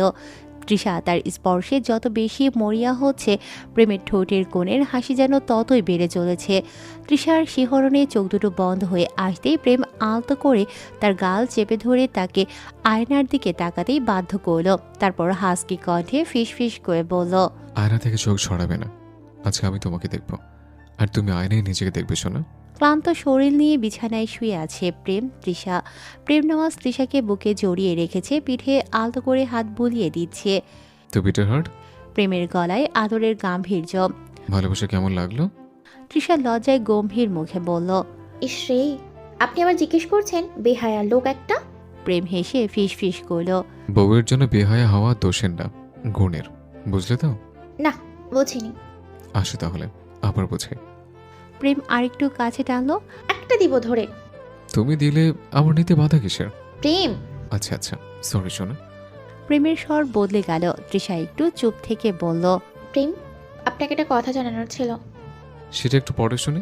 বলেই প্রেম তৃষাকে নিয়ে উঠে দাঁড়ালো, তারপর বলল, একটু চোখ বন্ধ করো, একটা জিনিস দেখানোর আছে। আবার কি? তৃষা বিরক্ত হলেও চোখ বন্ধ করল। আরে একটু দেখোই না। তৃষা চোখ বন্ধ করতেই প্রেম তার হাতের তালুর উপর কিছু একটা রাখলো। এবার চোখ খোলো। সে ফিসফিস করে বলল। চোখ মেলতে তৃষার নিঃশ্বাস থমকে গেল। তার হাতের তালুতে ঝকঝকে দুটো ভিআইপি কনসার্ট টিকিট, সেই প্রেম রোজ ব্র্যান্ডের, যেটা দেখার জন্য সেই কবে থেকে সে তার বুকের ভেতর বইতে থাকা কঠিন ঝড় সামলাচ্ছিল। তৃষার চোখ বিস্ময়ে বড় হয়ে গেল। ইমা, এটা এটা তো সেই কনসার্টের টিকিট। প্রেম মাথা নিচু করে হাসল, তাকে শক্ত করে জড়িয়ে ধরে কেবল বলল, বিটার হার্টের স্বপ্ন পূরণ করাটা আমার নিজের চেয়ে বেশি জরুরি। আন্ডারস্ট্যান্ড শোনা? কনসার্টের রাত, আকাশে ঝকঝকে তারা, বাতাসে কেমন একটা আর্দ্রতা। শহরের আলো দূরে ঝলমল করছে, কিন্তু এখানকার মঞ্চ আলোর ঝলকে যেন এক আলাদা জগৎ তৈরি করেছে। তৃষা ভিড়ের মাঝে দাঁড়িয়ে নিচের চোখ সবটুকু খেয়াল করতে লাগলো। মঞ্চ সাজানো হয়েছে ঝকঝকে রঙিন লাইটে, লাল নীল সব আলো একসাথে নাচছে, বিটের সঙ্গে তাল মেলাচ্ছে। ব্র্যান্ডের যন্ত্রপাতি ঝকঝক করছে, গিটার, ড্রাম, কিবোর্ড সব কিছু যেন পেশাদার নিখুঁত। মঞ্চের পাশে কয়েকটা বিশাল স্ক্রিনে ব্র্যান্ডের লোগো জ্বলজ্বল করছে। ধীরে ধীরে ভিড় জমছে, সবাই উত্তেজনায়, মুখে হাসি, চোখে উদ্দীপনা। তৃষা ভিড়ের মাঝে দাঁড়িয়ে চারপাশ দেখল। কেউ লাইটের দিকে তাকিয়ে, কেউ ফোনে মুহূর্তগুলো ধরে রাখছে, কেউ গান গাইছে। কনসার্ট এখনও শুরু হয়নি। তৃষা সিমলার দিকে তাকালো। অঙ্কুরের হাত ধরে আছে সে, দুজনের কি মাখো মাখো প্রেম। তৃষা একটা নিঃশ্বাস ছাড়ল। তার পাশে যে প্রেম নেই। তৃষার আজকে দুপুরের কথা মনে পড়ে গেল। দুদিন ধরে করা পরিকল্পনা সব নষ্ট হলো। আজকে দুপুরে তৃষা জরুরি কিছু জিনিসপত্র যখন প্যাক করছিল, তখন প্রেম তার সঙ্গেই ছিল। হঠাৎ তার একটা কল এলো। কথা বলে কল রাখতেই প্রেম বলল, বিটার হার্ট, একটা জরুরি রেসের শিডিউল পড়ে আছে। স্পন্সররা আজই সময় দিয়েছে, মিস করা মানে পুরো টিমের ক্ষতি। আমি তৃষা কথা শেষ হতে দিল না। মানে আপনি আজ কনসার্টে যেতে পারবেন না? ওপাশে ভয়ানক নীরবতা। তারপর প্রেম খুব আস্তে করে বলল, চেষ্টা করবো তাড়াতাড়ি শেষ করে আসতে। প্লিজ রাগ করো না শোনা। তৃষা ঠোঁট কামড়ায়, চোখ হঠাৎই ঝাপসা হয়ে আসে। যে স্বপ্নটা বুকে লালন করেছিল, আজ সেই দিনে প্রেম থাকবে না। কথা বলতে বলতে গলা ধরে আসে। ঠিক আছে, কাজটা আগে করা দরকার। অন্তত একজন বাইক রাইডার হিসেবে তো এসব তৃষাকে বলতেই হতো। তৃষা একবার টিকিটের দিকে তাকালো। টেবিলের ওপর রাখা ভিআইপি টিকিট দুটো যেন উপহাস করছে। একটি যাত্রী অনুপস্থিত। গাড়িতে তুলে দেয় তৃষাকে প্রেম। প্রেম নিজে যেতে পারছে না বলে অঙ্কুরকে পাঠিয়ে দিয়েছে, আর সিমলা তো আছেই। দেখা যাক পুরান ঢাকার কাজ শেষ করে ঢাকায় পৌঁছানো যায় কিনা। তৃষার কিছুই ভালো লাগছে না। এখানে এত মানুষের ভিড়, সুবিশাল একটা স্টেডিয়াম, তবে যাকে সে খুঁজছে সে তো নেই। তৃষার আজ কিছুতেই মন বসছে না। এত মানুষের ভিড়ে তার শ্বাসরুদ্ধ লাগছে। সুবিশাল এই স্টেডিয়াম, চারদিকে আলো, ধাতব শব্দ, তীব্র উত্তেজনা, অথচ যার সন্ধান সে করছে, সে যে মুখটিকে এই মুহূর্তে পৃথিবীর সবচেয়ে বেশি প্রয়োজন, সে তো নেই। প্রেমের অনুপস্থিতি তার চারপাশের উজ্জ্বলতা ধুয়ে মুছে যেন নিস্তেজ করে ফেলছে। কিন্তু ঠিক তখনই চারদিকের হট্টগোল আচমকা চূড়ান্তে পৌঁছে গেল। মানুষের ঢেউয়ের মতো গর্জন ছড়িয়ে পড়ল স্টেডিয়াম জুড়ে। সিমলা তৃষার বাহু ধরে টেনে ফিসফিস করে বলল, আরে পেছনে দেখ তৃষা, আদার আসছে। তৃষা ঘাড় ঘুরিয়ে পেছনে তাকাতেই মুহূর্তটা থমকে গেল। দর্শক সারির মাঝখান দিয়ে সোজা স্টেজ পর্যন্ত একটি সরু আলোর পথ তৈরি হয়েছে। সেই পথ ধরে এগিয়ে আসে কালো হুড়ি পরা দীর্ঘদেহী এক পুরুষ। তাকে ঘিরে আছে 15-20 জন নিরাপত্তা কর্মী। হুডির নিচে তার মুখ পুরোপুরি ঢাকা, কেবল মাস্কের উপরে থাকা চোখ দুটো স্পটলাইটের আঘাতে ঝলসে উঠছে। দুপাশে দাঁড়ানো মানুষজনগুলো তাকে ছোঁয়ার জন্য হাত বাড়িয়ে দিচ্ছে। কেউ কেউ সিকিউরিটির বাহু এড়িয়ে সামান্য সামনে ঝুঁকে পড়ছে। ভিড়ের উত্তেজনা এতটাই তীব্র যে মনে হয় মুহূর্তের ব্যবধানে দাঙ্গার মতো বিশৃঙ্খলা শুরু হতে পারে। তৃষার ভিআইপি সিটটি ঠিক সেই পথের একেবারে সামনে, তাই আধারকে এত কাছ থেকে দেখার ভাগ্য তারও হলো। স্পটলাইটের কঠিন আলোয় আলো কালো হুড়ির ছায়া আরও গভীর হয়ে ওঠে। আর সে যখন কাছে আসে, তৃষার চারপাশের সমস্ত শব্দ এক মুহূর্তের জন্য নিস্তব্ধ হয়ে যায়। তবে এত নিরাপত্তা কর্মীর ভিড় ঠেলে তার দেখা পাওয়া আসলেই অনেক মুশকিল। স্টেজের আলো ধীরে ধীরে ম্লান হয়ে আসে। চারপাশে গাঢ় নীল অন্ধকারের ঢেউ নেমেছে। কেবল মাঝখানের স্পটলাইটটি ধীরে জ্বলে উঠছে, একটি সূক্ষ্ম রূপালী আলোর সরু স্তম্ভ, যেখানে দাঁড়িয়ে আছে কালো হুডি পরা আধার। তৃষার নিঃশ্বাস আটকে যায়। পুরো স্টেডিয়াম জুড়ে অতল নিস্তব্ধতা। হাজার মানুষের ভিড় থাকা সত্ত্বেও কারো গলা থেকে শব্দ পর্যন্ত বেরোচ্ছে না, যেন সবাই একসাথে শ্বাস রোধ করে বসে আছে এই মুহূর্তটির অপেক্ষায়। হঠাৎই স্টেজের পেছন থেকে মৃদু সাউন্ডের কম্পন উঠল। ড্রামের ধুক ধুক শব্দ বাজল। আধারের গায়ের সঙ্গে একটা গিটার, সেই ইলেকট্রিক গিটারের ধোঁয়াটে সুর বেজে উঠল। আধার স্পটলাইটের নিচে তার ইলেকট্রনিক গিটার বাজিয়ে গান ধরল। গানটা শেষ হলো নিভে যাওয়া মোমের শিখার মতো। মুহূর্তেই সেই নীরবতা ভেঙে ছুঁড়ে ফেলল পুরো স্টেডিয়াম। একসাথে হাজার কণ্ঠ ফেটে পড়ল, মুখটা দেখাও আধার, মুখটা দেখাও, ফেস রিভিল, ফেস রিভিল, একবার হুডি খুলে দেখাও, মাস্ক ওপেন। চিৎকার করতালিতে মুখরিত চারদিক। মিডিয়ার ক্যামেরার আলোর ঝলকানিতে পুরো স্টেজ ঝলসে উঠল। তৃষার ভেতরটাও দুলে গেল। আধার এতক্ষণ স্থির দাঁড়িয়ে থাকা পাথরের মূর্তির মতো ছিল। চিৎকারে তার হুডির ছায়া মৃদু দুলে উঠল। মাস্কের নিচে তার ঠোঁটের রেখা দেখা যায় না, কিন্তু তবুও মনে হলো যেন সে মৃদু হাসল, নাকি তৃষাই ভুল দেখল। তবে যদিও আলোর কারণে ভালো করে চোখটাও দেখতে পাচ্ছে না, তবুও চেনা লাগছে, খুব চেনা। স্টেডিয়ামের আলো আবারও কিছুটা ম্লান হলো। আধার মাইকের সামনে এগিয়ে এসে গলা পরিষ্কার করলো। নিস্তব্ধতা নেমে আসার আগে তৃষার বুক ধরফর করতে লাগলো। এবার কি সে মুখ দেখাবে, নাকি আবার অন্ধকারের আড়ালে লুকিয়ে থাকবে? আধার মাস্ক মুখের ওপর থেকে সরানোর আগে হুড়ি নামিয়ে দিল। তার কানের ইয়ারপিসটা এখন স্পষ্ট, তবে তৃষার বুকের আতঙ্ক যেন আরো বেড়ে গেল। কি আন্দাজ করছে সে? হঠাৎ শীতল সেই কণ্ঠস্বর ভেসে এলো মাস্কের নিচ থেকে। এই গানটা আমার নিজের লেখা, নিজের সুর করা। গানটি আমার ভালোবাসার চিহ্ন, তাই যাকে ঘিরে এই গান, তাকে গানটি উৎসর্গ করলাম। এতদিন আপনারা অন্ধকারের গায়ক আধারকে চেনেছেন, আজকে আধারকে অন্ধকার থেকে ফিরিয়ে আনা আলোর সঙ্গে আপনাদের পরিচয় করিয়ে দেব। বলে সে তৃষার দিকে তাকায় এবং মুখ থেকে মাস্ক খুলে বলল, my bitter heart, my prem rose, come here. Trisha এখনো বুঝতে পারছে না সে কি জেগে স্বপ্ন দেখছে নাকি বাস্তব। এখনো কি ঘুমের মধ্যে আছে? তার শরীর অবিশ্বাসে কাঁপছে। কেমন যেন একটা অনুভূতি হচ্ছে, যা বলে বোঝানোর মতো নয়। তৃষার ভেতর ঢেউয়ের মতো কাঁপুনি উঠল। চারপাশের মানুষ যেন মুহূর্তে স্তব্ধ হয়ে তার দিকে তাকালো, কেউ আশ্চর্যে, কেউ উত্তেজনায়, কেউ অবিশ্বাসে। পর মুহূর্তে জনতার ভিড় চেয়ারে ঠুকঠুক আওয়াজ তুলে হাত উঠিয়ে গলা ভেঙে চিৎকার করে তাকে স্টেজে যেতে বলতে লাগলো। পাশ থেকে শিমলা ঠেলে দিয়ে বলল, আরে যা জলদি, দোলাভাইয়ের সারপ্রাইজ দেওয়ার লেভেল তুঙ্গে। তৃষার হাঁটু কাঁপতে কাঁপতে সে এগিয়ে যায় মঞ্চের দিকে। লাইটগুলো সরে গিয়ে পথ তৈরি করে দেয় তার জন্য, যেন পুরো কনসার্ট তার এক পা সামনে বাড়ানোর অপেক্ষায়। মঞ্চে পা রাখা মাত্র প্রেম নেওয়াজ তৃষার হাত নিজের মাইকের সামনে তুলে ধরে নরম গভীর কণ্ঠে বলল, এই হলো আমার আলোর উৎস, আমার স্ত্রী তৃষা নুজায়াত, যাকে এক অসীম ভালোবাসি আমি। তৃষার চোখে জল জমে, গলার কাছে ঢেউয়ের মতো কিছু আটকে যায়। সে এখনো ভাবতে পারছে না এটা কি সত্যি ঘটছে, নাকি সে এখনো কোনো অপার স্বপ্নে ডুবে আছে। কিন্তু প্রেমের হাতের উষ্ণতা, তার চোখের গভীরতা, আর সেই ঘোষণা যে তাকে পুরো বিশ্বের সামনে স্ত্রী বলে পরিচয় করিয়ে দিল, সবই বলে দিচ্ছে এটা আর স্বপ্ন নয়, এটা তার জীবনের সবচেয়ে বাস্তব মুহূর্ত।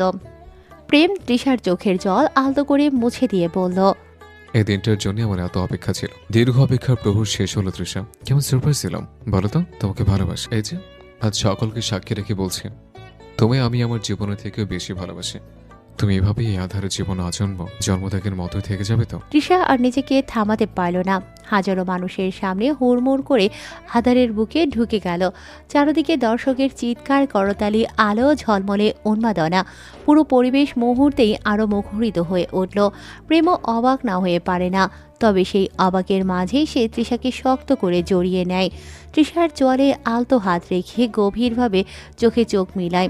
সেই দৃষ্টির পরেই এক ঝটকায় হাজারো মানুষের সামনে তৃষার ঠোঁটে চুমু এঁকে দিল প্রেম। দুজনের ঠোঁট এক হয়ে যায়। স্টেডিয়াম যেন নিঃশ্বাস ফেলে তাকিয়ে থাকে। কিন্তু ঠিক সেই সময় তৃষার শরীর ঢলে পড়ে। এ কি, প্রেম ধরে ফেলে তাকে। স্টেজের সামনে মানুষের হাহাকার, প্রেমের চোখে বিস্ময়। ওমা, চুমুর পাওয়ারে তার বউটা সত্যি অজ্ঞান হয়ে গেল নাকি? হাঁ হয়ে গেল প্রেম। আয় হায়, সর্বনাশ কাণ্ড। এখন কি সবাই বলবে স্বামীর চুমু সহ্য করতে না পেরে বউ স্টেজেই জ্ঞান হারিয়ে ফেলল? প্রেমের মনে মনে আফসোস। একে হায় রে প্রেম, কাল সকালের ব্রেকিং নিউজের জন্য তৈরি হয়ে যায় বাপু। হাসপাতালে জ্ঞান ফেরার পর তৃষা পিট পিট করে টাকা দেয়। প্রথমে যাকে দেখল তার নাম প্রেম নেওয়াজ। তৃষা চারপাশে একবার ভালো করে তাকালো, নাকে ফিনাইলের একটা গন্ধ আসছে। প্রেম তার সামনেই বসা। সে তৃষার হাত ধরে জিজ্ঞেস করল, এবার ঠিক লাগছে তো? বলো শোনা, শরীর ঠিক আছে তো? ঠিক করে খাওয়া দাওয়া করো না, যা খাও ওই জাঙ্ক ফুড। আজ থেকে তোমার ওইসব খাওয়াও বন্ধ একেবারে। আমার কি হয়েছে? এখানে কেন আমরা? প্রেমের রাগ উঠল। আবার এই মেয়ে তাকে জিজ্ঞেস করে কি হয়েছে। সে রেগে গিয়ে বলল, তুমি মা হয়েছ আর আমি বাবা হয়েছে। এখন তোমার ডেলিভারি করে আমি আমার আবিষ্কৃত প্রোডাক্টটা বের করতে এসেছি। হঠাৎ রুমের ভেতর ডক্টর প্রবেশ করে বলল, আরে আমি তো এখনোই খবর দেখিনি, এখনই বাচ্চার খবর কি করে জেনে গেলেন? যাই হোক, সবে তো 1 মাসের কাছাকাছি, ডেলিভারি হতে অনেক সময়, এত তাড়াহুড়োর কিছু নেই। প্রেম তৃষা দুজনেই ডক্টরের দিকে তাকালো। প্রেম কপাল কুঁচকে তাকে জিজ্ঞেস করলো, আপনি কি বলতে চাইছেন? আমি ঠিক বুঝতে পারছি না। বুঝতে পারছেন না মানে?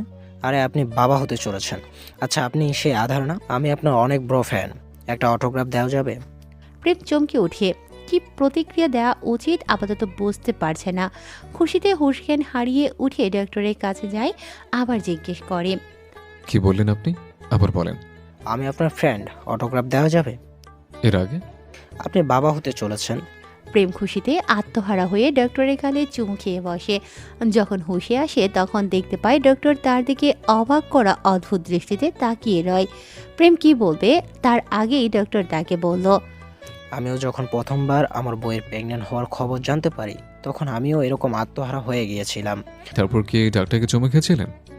না, ডাক্তার তো আমিই ছিলাম। তো কাকে খেয়েছিলেন? নার্সকে।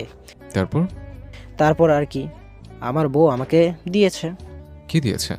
কিক মেরে ছেড়ে দিয়েছে, তাই কষ্টে নার্সকেই বিয়ে করে ফেলেছি।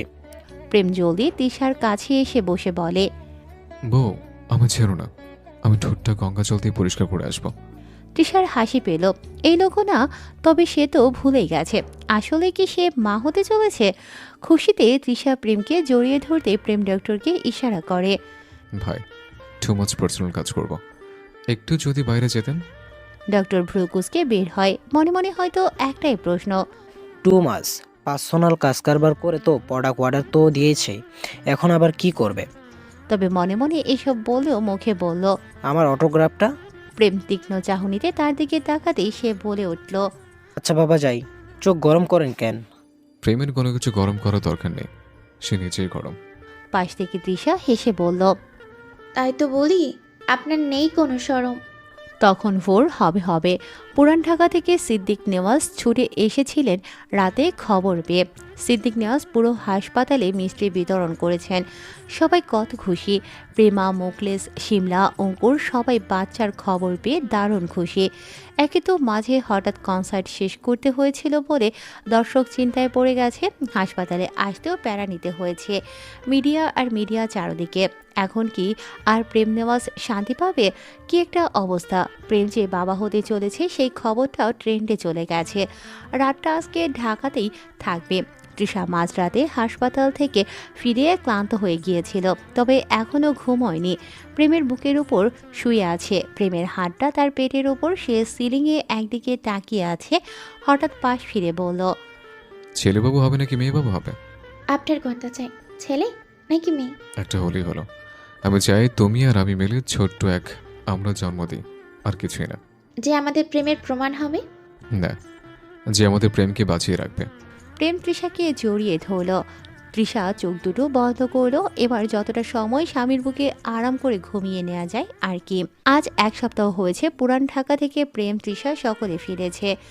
আসার পর কত নিয়ম কানুন যে এই লোকটা তৈরি করলো। ঝুঁকা যাবে না, দৌড়াদৌড়ি করা যাবে না, এটা খাওয়া যাবে না, ওটা খাওয়া যাবে না, এত নিয়ম কানুন কি মানা যায়? রাত তখন 10টা বাজে। আজকে তৃষা নেওয়াজ বাড়িতেই থাকবে। এই বাড়িতে প্রেমের দোতলায় এক বিরাট একটা রুম আছে, সেটা এই তো 2 দিন আগে জানলো। পুরোটা গানের সরঞ্জাম দিয়ে ভরপুর। এই কারণেই প্রেম কখনো জানতে দেয়নি এখানে যে তারও একটা রুম আছে। আর ওই যে কাঠের বাড়ির যেই রুমটার প্রেম তৃষাকে যেতে দেয়নি কখনো, সেটাও গানের জিনিসপত্র। প্রেম যখন প্রথম দিন জানতে পেরেছিল তৃষা প্রেমরোজ ব্র্যান্ডের ভক্ত, তখন থেকেই ঠিক করেছিল একদিন তাকে সারপ্রাইজ দেবে। যে সারপ্রাইজের কথা সে কখনো ভুলতে পারবে না। তাছাড়া ওই সিমলাটাও কত শয়তান হয়েছে। অঙ্কুর তাকে জানানোর পরও একটু বললো না। যাক, ব্যাপার না। তবে মনে হচ্ছে বাংলাদেশে আর বেশি দিন থাকা হবে না। প্রেমের আমেরিকা থেকে মিউজিক অফার এসেছে, আর সে পারিবারিক ব্যবসাটাও সেখান থেকেই নিয়ন্ত্রণ করতে চাচ্ছে। আজকে তৃষার জরুরি কাগজগুলো নিয়ে বাইরে গেছে প্রেম। নির্ঘাত পাসপোর্টের জন্য তৃষা প্রেমার রুমে 1 পা 2 পা করে গেল। মেয়েটাকে বেশি বেশি সময় দেওয়ার চেষ্টা করে সে। মেয়েটাও তাকে সময় দেয়। তৃষা প্রেমার রুমে যেতেই দেখলো সে গান ছেড়ে নাচানাচি করছে। তৃষা আর লোভ সামলাতে পারল না। প্রেমার থেকে রিমোটটা নিয়ে সাউন্ড বাড়াতেই প্রেমা বলে উঠল, ও মা, কত সাউন্ড দিয়েছো, প্রেম ভাই শুনলে কেলাবে। তার আসতে দেরি আছে, সে এখনো বাইরে। আর নাচানাচির জন্য গান একটু বাড়িতেই দিতে হয়। চলো একসঙ্গে নাচি। কিন্তু তোমার তো নাচানাচি এখন একেবারে বন্ধ। বাবুর বাবা জানতে পারলে বাবুর ফুপু সহ মার খাবে। বাবুর বাবা জানলে তো। আর আমি আজকের রিলসে ভিডিওতে দেখেছি নাচানাচি করলে বাবু হেলথি হয়। এটা একটা এক্সারসাইজ, বুঝলে তো ননদিনী? ওহ, তাই নাকি? আরে হ্যাঁ। তাহলে চলো তো নাচি। দুজনেই আগা মাথা ছাড়া নাচ দিতে ব্যস্ত। কোনো নৃত্যশিল্পী এই নাচ দেখলে মির্গি রোগ বলে আখ্যায়িত করতেও শিওর, কিন্তু তাতে কি আসে যায়? এই তিরিং বিরিং মনে আনন্দ যোগায়, মূলত সেটাই হচ্ছে নৃত্য। হঠাৎ গানটা বন্ধ হয়ে যেতেই প্রেমা আর তৃষা থেমে যায়। তৃষা বিরক্তি নিয়ে বলে, আরে উফ, এই ঘোড়া টিম চুপ হয়ে গেল কেন? হঠাৎ প্রেমা তৃষার পেছনে গিয়ে তাকায়, কাঁপা কাঁপা গলায় বলে, মানে পিছনে দেখো। তৃষা বিরক্তি নিয়ে বলল, পেছনে গে যেমনি কাঁপছো, মনে হচ্ছে হাড়ে বজ্জা থাইপিট করলে চলে এসেছে। বলেই তৃষা পেছনে ফিরে দেখল দেয়ালের সঙ্গে হেলান দিয়ে 1 হাত পকেটে গুজে দাঁড়িয়ে আছে প্রেম নেওয়াজ। অন্য হাতে রিমোটটা, যেটা তৃষা খাটের উপর ছুঁড়ে ফেলে নাচানাচি করছিল। প্রেমের শীতল দৃষ্টি দেখে তৃষার কলিজা হাতে চলে আসে। কি করবে এখন? আল্লাহ, আজকে তো মার বকা একটাও মাটিতে পড়বে না। তৃষা মেকি হাসি দেওয়ার চেষ্টা করে বলল, আরে আপনি কখন এসেছেন? প্রেম কিছু বলল না, কেবল বাঁকা হাসলো, তবে ওই হাসি সুবিধার না। আজকে নির্ঘাত এই ফুটো কপালে আরও দুটো ফুটো করবে মিস্টার প্রেম নেওয়াজ। তৃষা রুমের মধ্যে মাথা নিচু করে বসে আছে। আপাতত রুমের দরজা লাগানো, পালানোরও পথ নেই। এবার একেবারে জায়গা মতো প্রেম নেওয়াজের ফাঁদে পড়েছে সে। আর জীবনে এভাবেও কেউ বাঁশ খায়? যদিও এখন বাঁশ খেতে খেতে খাদ্যের তালিকায় তা অতি পছন্দের হয়ে গেছে। প্রেমের গায়ে একটা সাদা শার্ট, তাতে দেখলে এই শীতের মধ্যেও উষ্ণতা অনুভব করে তৃষা। তাই তাকানো যাবে না, এমনিতেই ব্যাটা বাঁশ নিয়ে দাঁড়িয়ে আছে। হঠাৎ প্রেম বলে উঠল। Look at me. তৃষা তাকালো না। তা দেখে প্রেম তার থুতনিতে আঙুল দিয়ে মুখটা উপরে তুলে বলল, তোমাকে নিষেধ করেছিলাম না ওসব করতে? বলো, কেন অবাধ্য হয়েছ? মানে চুপ, যেটা বলেছি সেটার উত্তর দাও। আচ্ছা, আর হবে না, সরি। এই যে কানে ধরছি, না বলছে। এত সাধারণ ক্ষমা আমার দরবারে গ্রহণযোগ্য নয়। তুমি যতবার কথার অবাধ্য হবে আমি ততবারই তোমাকে নতুন নতুন ভাবে শাস্তি দেব। You ready? তৃষা চুপ করে থাকে। প্রেম তাকে টেনে কাছে এনে তার ঘাড়ে চুমু খেল। তৃষার শরীর কেঁপে উঠল, খামছে ধরল সে প্রেমকে। স্পর্শ বৃদ্ধির সঙ্গে সঙ্গে বাড়ল তৃষার মরিয়া হয়ে ওঠার মাত্রাও। তবে হঠাৎ করে প্রেম থেমে গেল, তৃষাকে ছেড়ে দিয়ে বলল, যাও ঘুমিয়ে পড়ো। প্লিজ প্রেম, আমাকে ভালোবাসুন প্লিজ, আমি শান্তি চাই। কিন্তু তুমি তখন। কিছু হবে না। প্রেম মুচকি হেসে তৃষাকে কোলে তুলে আলতো করে বিছানায় শুয়ে দিল। বাতি বন্ধ করে হারিয়ে গেল দুজন দুজনের মধ্যখানে। সকাল সকাল আজকে সিমলা এসেছিল। তৃষা ফোনে মায়ের সঙ্গে কথা বলে মাত্রই ফোনটা রাখলো। প্রেমের আজকে গানের রেকর্ডিং আছে, সে স্টুডিওতে গেছে। অঙ্কুরও গেছে তার সঙ্গে। ওদের ফিরতে আজকে দেরি হতে পারে, তাই সিমলাকে অঙ্কুর তৃষার কাছে রেখে গেছে। এমনিতেও সিমলা বাসায় একাই থাকে। তৃষার বোধহয় এই সেমিস্টার মিস হয়ে যাবে। কাল রাতেও প্রেম ওয়াশিংটন যাওয়ার কথা বলছিল। এখন সিয়াটলে শিফট হবে নাকি ফর্ক, সেটা সেই ভালো জানে। আরেকটা ব্র্যান্ডের সঙ্গে সে কোলাবরেশন করেছে। একটা চুক্তিপত্র হয়েছে, চুক্তি শেষ হলে বাংলাদেশ ফিরে আসবে। তবে এতগুলো দিন তো আর মিস্টার প্রেম নেওয়াজ বউ ছাড়া বিদেশে থাকতে পারে না। আর এখন তো বউয়ের সাথে বাচ্চাও আছে। এই সময় দরকার হলে ক্যারিয়ার ছাড়বে, তবুও বউকে গর্ভবতী অবস্থায় একা রেখে কখনোই সে দূরে যেতে পারবে না। তৃষা ভেবেছিল প্রেমের বাড়ি ফিরতে হয়তো অনেক দেরি হবে, তবে সে বিকেলের আগেই বাড়ি ফিরে আসে। প্রেমের কাঠের বাড়িতে আন্ডার পার্কিং এর জায়গা আছে, যা পেছন দিকে অবস্থিত। প্রেমকে আরও অনেকবার সে এ পথে আসতে দেখেছে, তবে আসতেই পারে। মাথায় উল্টোপাল্টা কিছু আসেনি। আজকে প্রেম তৃষাকে সেই পার্কিং লরে নিয়ে আসে। এখানে এসে তৃষার চোখ ছানা বড়া। মনে হচ্ছে পৃথিবীর সব দামি বাইকগুলোকে কালেকশন করে আস্ত একটা গোডাউন বানানো হয়েছে এখানে। তৃষা বেশ কিছুক্ষণ তাকিয়ে থাকে সেই বাইকগুলোর দিকে। শেষে প্রেম তুড়ি বাজাতেই সে হাসতে বাধ্য হয়। প্রেম হাঁটু গেড়ে তৃষার সামনে বসলো, পেটে একটা চুমু দিয়ে বলল, তোমাকে অনেক ভালোবাসি পিটার হার্ট, মাই প্রেম রোজ। তৃষা প্রেমের থুতনিতে আঙুল স্পর্শ করিয়ে তাকে দাঁড় করিয়ে বলল, চলুন আর একবার বাইক রাইড হয়ে যান। মোটেও না। একবার প্লিজ। বাইক রাইড করতে না পারি দেন, তাহলে বুঝবো আপনি আমাকে কম ভালোবাসেন। শালের ঘরের বউ, এগুলোতে খালি করতে পারো। যাও গিয়ে জামা বদলে এসো। তবে গুনে গুনে 5 মিনিট অপেক্ষা করবো। ততক্ষণও যদি না আসতে পারো তাহলে তোমার বাইক রাইড করার সুযোগ শেষ হয়ে যাবে। তখন প্রেম পুরোটা শেষ করার আগেই তৃষা দৌড়ে বাড়ির দিকে যায়।